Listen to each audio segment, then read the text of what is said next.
Hi, welcome to the small shed. Today we're going to make some garden structures. See you in a minute.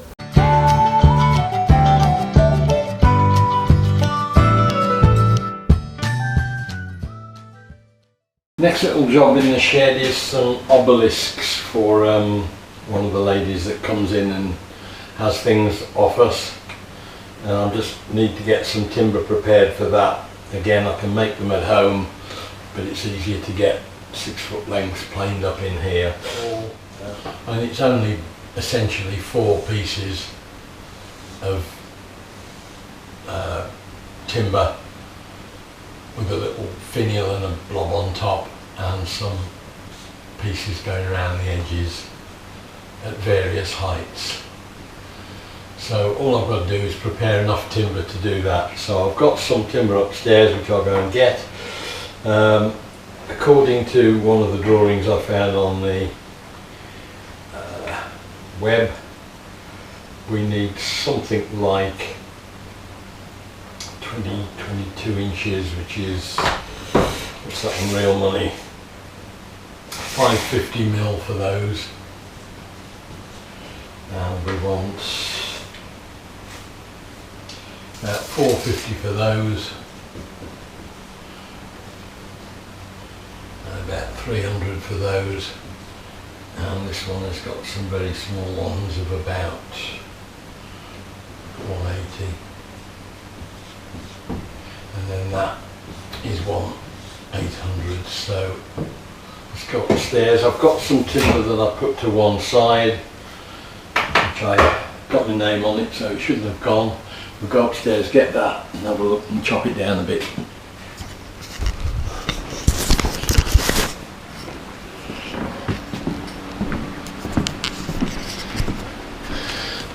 That's what we're using. So I've got 2 bundles there that have been already earmarked, and then I've got some spare here, so I'll cut these to length, and then whatever I've got left over as lengths, I'll do some of these up as well. Run them all through the planer at the same time again, get them the same size.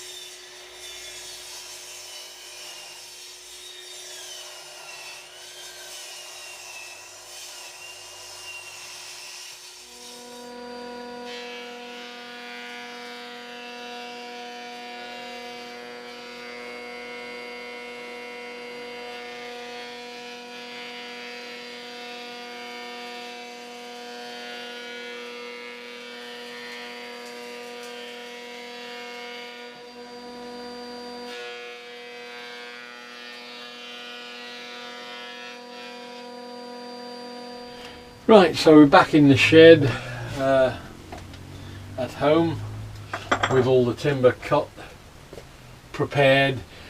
It's taken about 2 hours. There's a load of clearing up still to do when I go back in on Monday morning, but it's easier to clean that floor up than it is in here.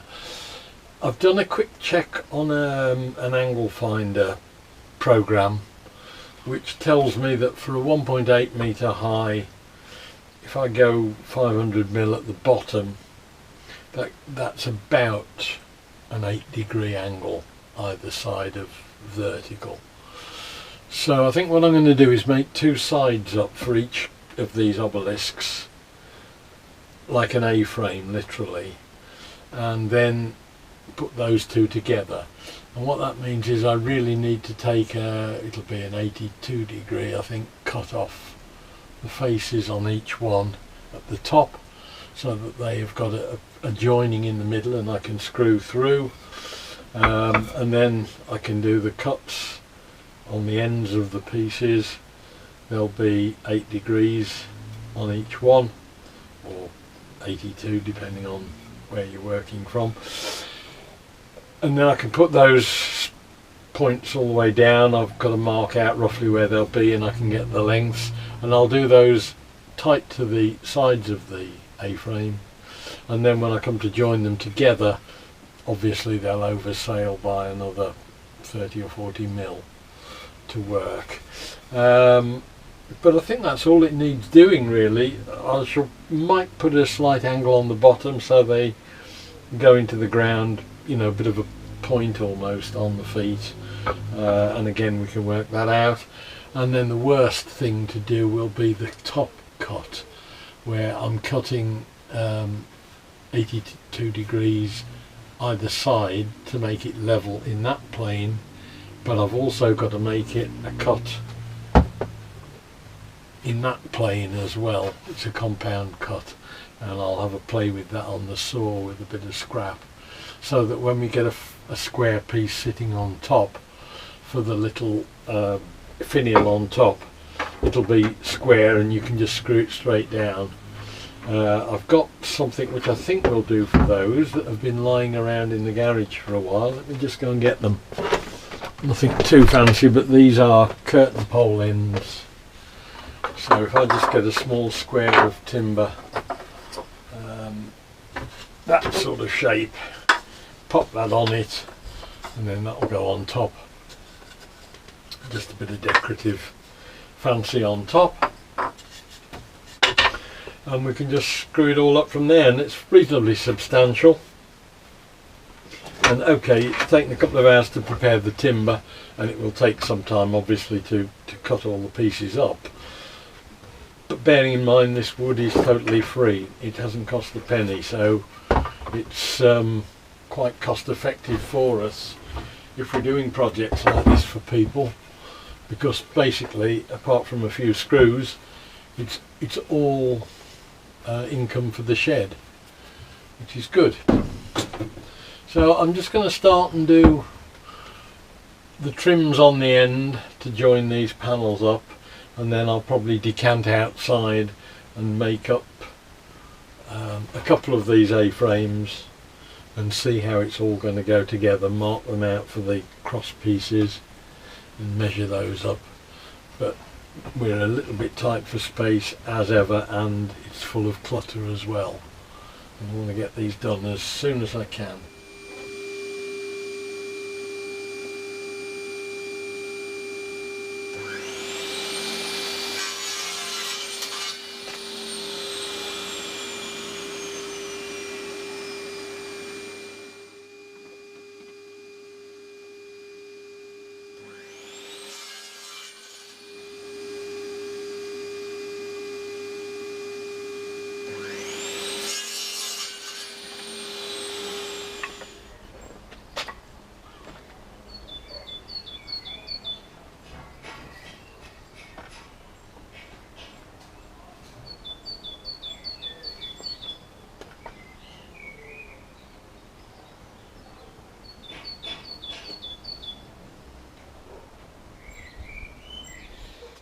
Right, so I've now got my first set of patterns for the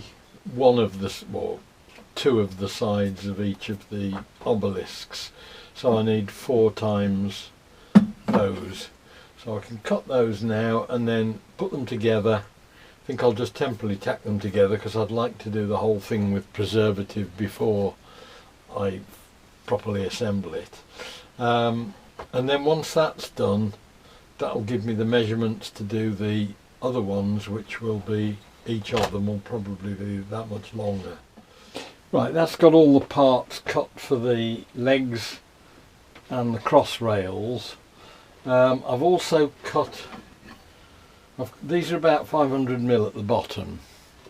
I've also cut 4 more that have got the extra thickness on them that will go on the ends like that. I'm going to screw the A-frame up with just the bottom rail and the top fixed.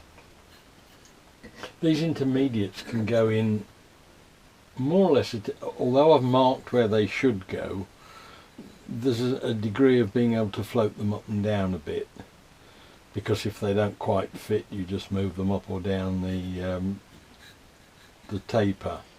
So that's the A-frame. The 2 of them are screwed together at the top, but not together. I'm just temporarily clamping them up like that, and I've screwed the 3 sides like that. and we can get all the intermediate ones cut for these sides, and then I shall take it all apart again and we can give it some preservative. I've cut angles on there and there to give me the taper there. But on that one and that one have both got an 8° on them, but I've got to do this compound cut on the top.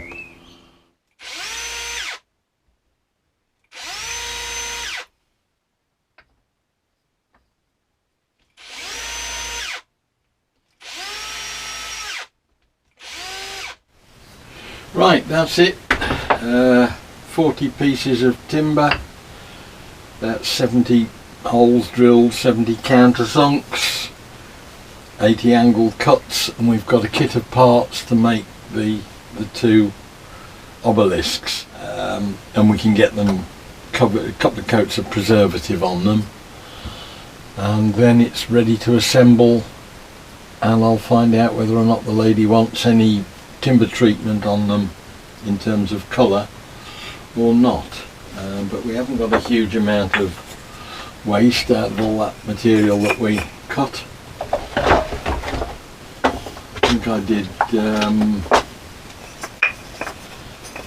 probably, there were 8, 10, I think there were 12 2.4 metre lengths of timber, so it's quite a bit of timber involved in it as well as an awful lot of work machining it, and probably a couple of hours cutting, slicing, drilling the ends.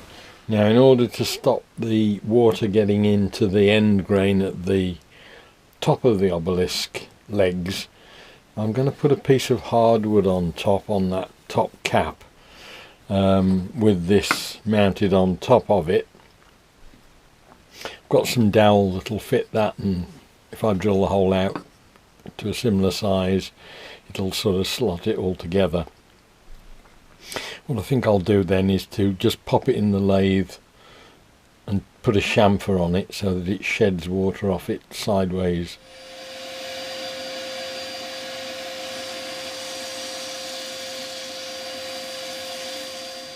Let's cut the finials, tops, bit of a slope down on them to shed the water.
And at that point work got interrupted by the visit from Mr. Robin, who lives up the top of the garden with his better half. They've got a nest up in the top corner of the garden, and whenever I'm out there doing anything, they'll generally come down and see if they can find something that's been disturbed and grab a grub or two. They've been up there for a couple of years now, on and off, and have become quite tame. You can get quite close to them. I'll find that if I'm working in the garden with a trowel or anything, you'll suddenly dig the garden and find there's a robin right at the end of your trowel almost. So we had to stop work while he came and had his feed. I didn't want to make too much noise and disturb him. Got a similar problem with the shed itself at the moment, in that there is a blackbird nesting in the foliage at the end of the shed, so I'm trying to keep the noise down in here a little bit at the moment while she lays her eggs. She's sitting out there at the moment while I'm doing this video on the nest.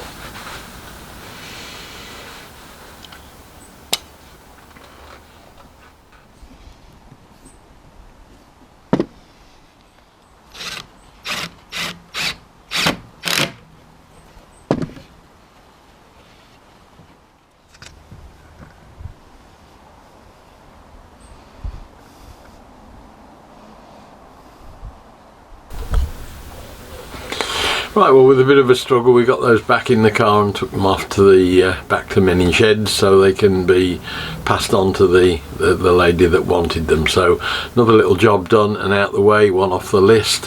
Hope you enjoyed the video. Look forward to seeing you next time. We'll be doing something different in the shed. See you then. Bye.